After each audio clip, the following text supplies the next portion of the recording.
These cubes, they're no ordinary building blocks. They're built to collapse, expand, and change shapes infinitely. And they're called ghost cubes. This is Erik Aberg, the inventor behind them. His invention was inspired by the art of paper folding, also known as origami. But there's something else that inspired Erik. Juggling.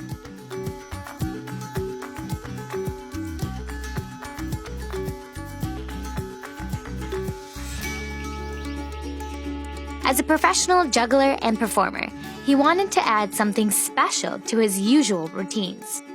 And he found that origami was the perfect place to start. With its intricate folding patterns, origami has tons of potential for movement. So he set out to build his own system that would fold and unfold endlessly, just like in origami. His prototypes called for building materials a little sturdier than paper. Luckily, he had the perfect thing on hand: casino dice. He connected all those tiny identical blocks together using adhesive tape. And once he had a structure that moved, he was able to start recreating that same system with wood. And I hadn't predicted the way it could move in advance. That was something that was generated by the process.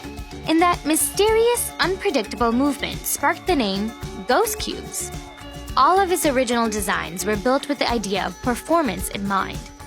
That's why each cube had a hole in the center.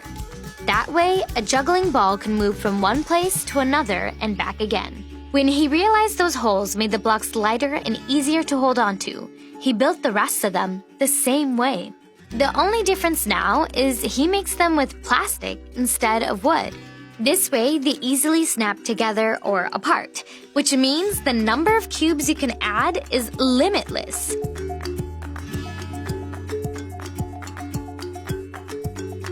Lately, you can find Erik traveling around the world performing with ghost cubes. And he's been crowdfunding his system so he can one day produce them on a much larger scale. He wants them to be a tool for creativity and inspiration for everyone. My guess is that the number of variations that you can create with this method is infinite. If I find one variation that has 2 layers, I can just keep adding layers, so 3, 4, 5, and so forth. And there's not really a ceiling to that.